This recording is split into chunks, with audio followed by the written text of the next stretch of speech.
నమస్తే, welcome to great Andhra. మనతో పాటు ఉన్నారు సీనియర్ పొలిటికల్ అనలిస్ట్ జిఆర్ మహర్షి గారు. నమస్తే సార్. నమస్తే అమ్మా.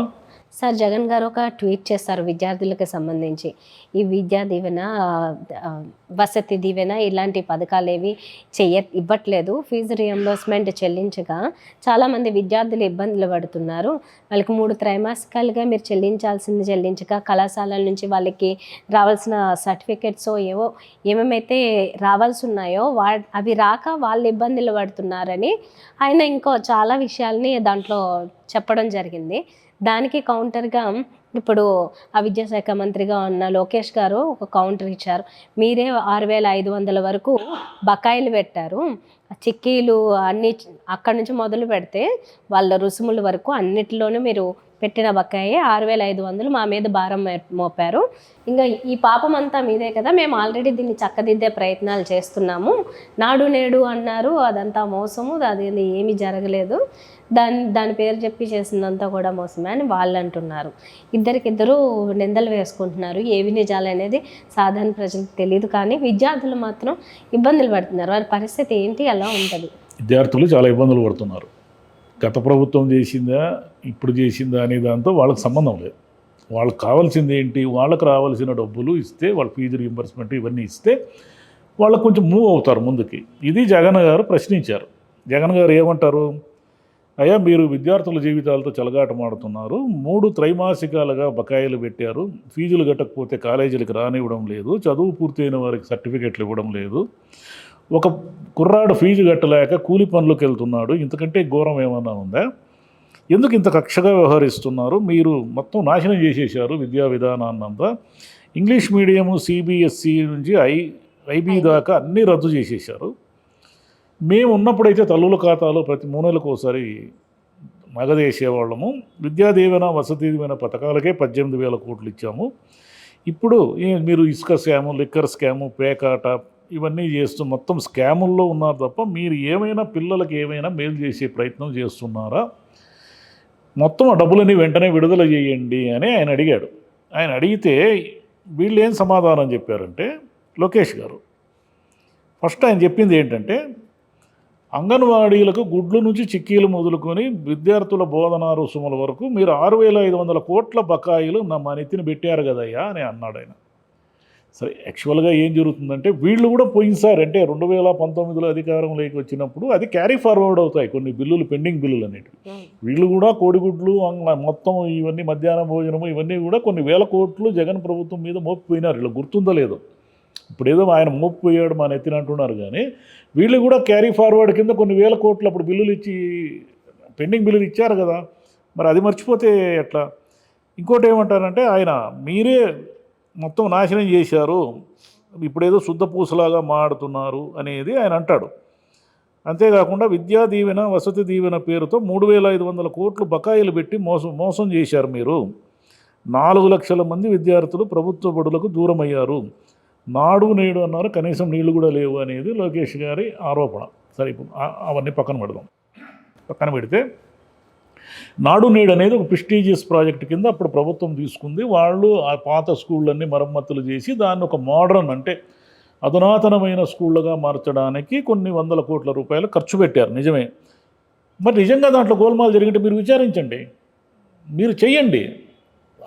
అవి ఆగిపోయిన ప్రాజెక్టులు ఏమైనా ఉంటే స్కూళ్లను ఆధునీకరించడంలో మిమ్మల్ని ఎవరు చేయొద్దన్నారు. ఇప్పుడు లోకేష్ గారు తెలుసుకోవాల్సింది ఏమిటంటే, గత ప్రభుత్వం మీద నిందలు వేయడం వల్ల ఏ ఉపయోగము లేదు. 6 నెలలు అయిపోయింది మీరు అధికారంలోకి వచ్చి. గత ప్రభుత్వాన్ని ఎందుకు ఓడించారు? వాళ్ళు సరిగ్గా పనిచేయలేదనే కదా ఓడించారు.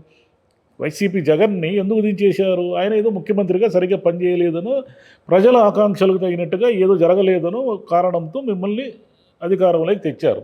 మీరు అధికారంలోకి వచ్చిన తర్వాత 6 నెలలుగా ఇంకా మేము ఈరోజు ఫీజులు ఇవ్వలేకపోవడానికి జగనే కారణము, మేము ఈరోజు స్కూల్లో అధ్వానంగా ఉండడానికి జగనే కారణము, విద్యార్థులు ఇలా ఉండడానికి జగనే కారణం అనుకుంటుంటే ఎన్నాళ్ళు జగనే కారణం అంటారు మీరు? అయిపోయింది కదా, మీ టైం అయిపోతూ ఉంది కదా. ఇప్పుడు మీరు చేయాల్సింది ఏమంటే, మీరు ఫీజు రీయింబర్స్మెంట్ కానీ, విద్యా దీవెన, విద్యా వసతి ఏమైనా సరే ఆ నిధులను ఎలా ఇవ్వాలి, ఎలా తేవాలి.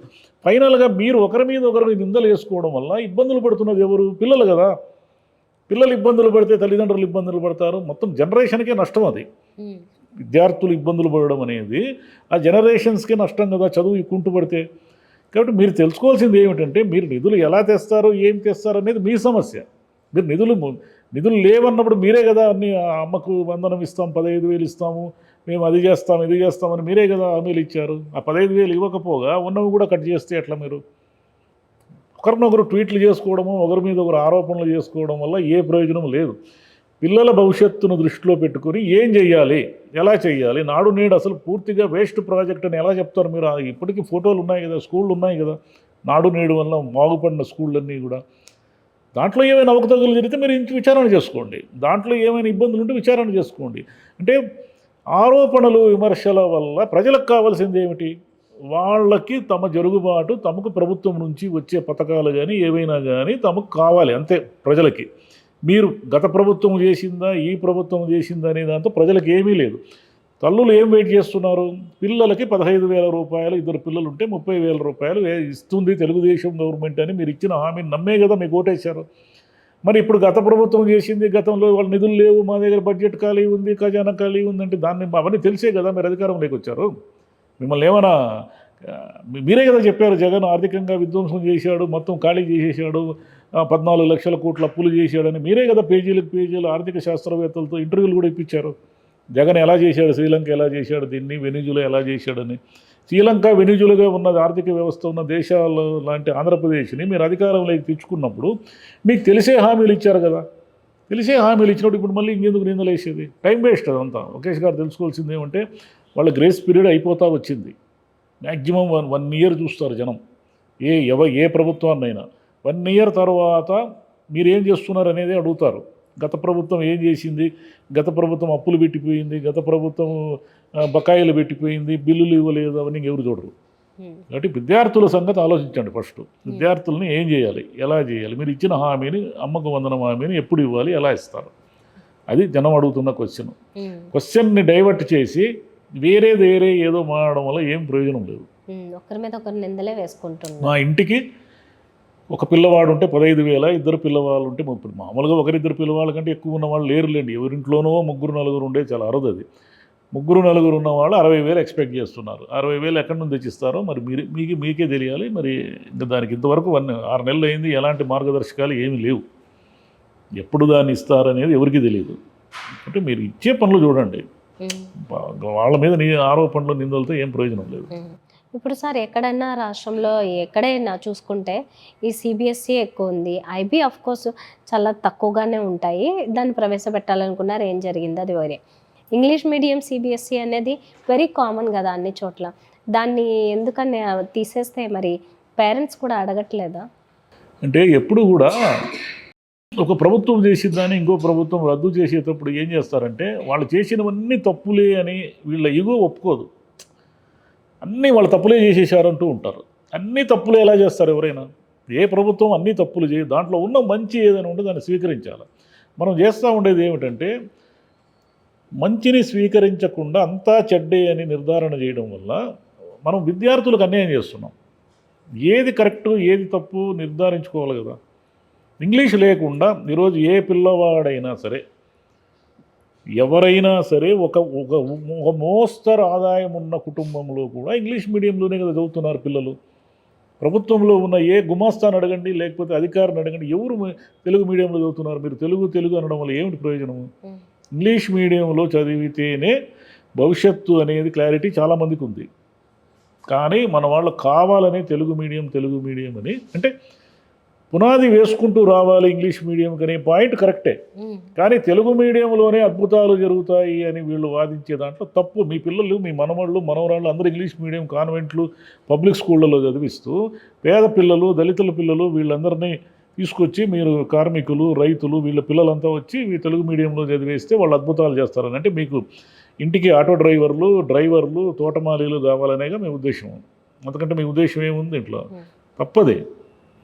అది ఒక్కటే కాదు సార్, ఇప్పుడు ఆయన చెప్పుకుంటున్నట్లుగా ఇప్పుడు ఐటీ అనేది అది హైదరాబాద్లో కావచ్చు ఎక్కడైనా డెవలప్ అయింది నా వల్లే అని చెప్తూ ఉంటారు. సాఫ్ట్వేర్ ఉద్యోగులు అందరూ ఆయన వల్ల వచ్చారని చెప్పినప్పుడు వాళ్ళందరూ తెలుగులో మాట్లాడుతున్నారు. వాళ్ళకి ఇంగ్లీష్లోనే రౌండ్స్ అన్నీ జరుగుతాయి, ఇంటర్వ్యూలు అయినా వాళ్ళు చేసే వర్క్ అంతా దీని మీదే ఉంటుంది. అలాంటప్పుడు ఇంగ్లీష్ మీడియం మొత్తం ఇంగ్లీషే మనకు తెలుసు కదా. బయటికి పోతే ఇప్పుడు ఐటీలు కానీ ఏదైనా సరే ఇంగ్లీష్ లేకుండా ఇప్పుడు ఐఏఎస్ ఐపీఎస్లో ఎక్కడో ఒక ఎగ్జాంపుల్ చూపిస్తారు వీళ్ళు. చూసారా ప్రభుత్వ స్కూల్లో చదువుకున్న ఐఏఎస్ అయ్యాడు, కానీ ఎన్ని ఎగ్జాంపుల్స్ ఉన్నాయి అలా లేవు కదా. కాబట్టి పై స్థానాలకు వెళ్ళడానికి మనమే మన పిల్లల అవకాశాలకు కూలదోస్తున్నాం. టీచర్లకి ఇంకా ప్రభుత్వం ఎంత ఖర్చు పెడుతుంది? Yes. ఒక మామూలు హై స్కూల్ కూడా సంవత్సరానికి జీతాలు కానీ మెయింటెనెన్స్ కానీ అన్ని పిల్లలకి ఇచ్చే ఫీజులు, పిల్లలకి ఇచ్చే మధ్యాహ్న భోజనం ఇవన్నీ లెక్క వేస్తే ఒక మామూలు హై స్కూల్కి కూడా ₹1 కోటి ఖర్చు పెడతాం ప్రభుత్వం. 10 లక్షలు కూడా ఖర్చు పెట్టిన కాన్వెంట్ల కోసము ఇరుకు గదుల్లో జనం అంతా డబ్బులు కట్టి చేరుతున్నారు. ఇది అన్యాయం కదా. ప్రభుత్వం ₹1 కోటి ఖర్చు పెడుతున్నప్పుడు దానికి తగినటువంటి స్టాండర్డ్స్ ఉంటే జనం వాళ్ళే వచ్చి చేరతారు కదా. కేవలం పేద పిల్లల్ని మీరు చేర్చుకుని చదువు సరిగా చెప్పకుండా తెలుగు మీడియం ఇంగ్లీష్ మీడియం అని కన్ఫ్యూజ్ చేసేసి వాళ్ళని ఒక్కొక్కసారి ఒకటి చేసేసి వాళ్ళు నాశనం చేయడానికే కదా మీరు ఇవన్నీ చేస్తున్నది. ఓకే, మొత్తానికి ఇప్పుడు ఎగ్జామ్స్ అంటే హాఫ్ ఇయర్లీ ఎగ్జామ్స్కి హాల్ టికెట్లు ఇవ్వట్లేదని కంప్లైంట్స్ ఇలా ఎన్నెన్నో జరుగుతున్నాయి. వాళ్ళకి రావాల్సిన రీఎంబర్స్మెంట్ ఏదో వస్తే ఆ కళాశాల అవును, యాజమాన్యాలు అలాగే కదా ఉంటాయి. వాళ్ళకి డబ్బులే ముఖ్యము, డబ్బులు కావాలి కాబట్టి నీ భవిష్యత్తు అదంతా నాకేం సంబంధం. ఆఫీసర్ డబ్బు ఇస్తే చెప్పినా ఇస్తారు, నువ్వు డబ్బు ఇస్తే ఇస్తాము, మేము సర్టిఫికెట్ ఇస్తాము. ఏం జరుగుతుందో సర్లే. ఎలా ఒకవైపు ఏమో విద్య వ్యాపారంగా అదొక సెక్షన్ నడుస్తూ ఉంది. ఇటువైపు ఏమో ప్రభుత్వం వేల కోట్ల రూపాయలు ఖర్చు పెట్టి కూడా దీని స్టాండర్డ్స్ని పెంచలేని దుస్థితిలో ఉంది. అది విషాదం. ఒక్క ఇయర్ ఎవరికి ఎలా వేస్ట్ అయినా వృధా అయినా అది చాలా పెద్ద నష్టమే నిజానికి. మరి దాన్ని ఎలా హ్యాండిల్ చేస్తారో చూడాలి సార్. Thank you.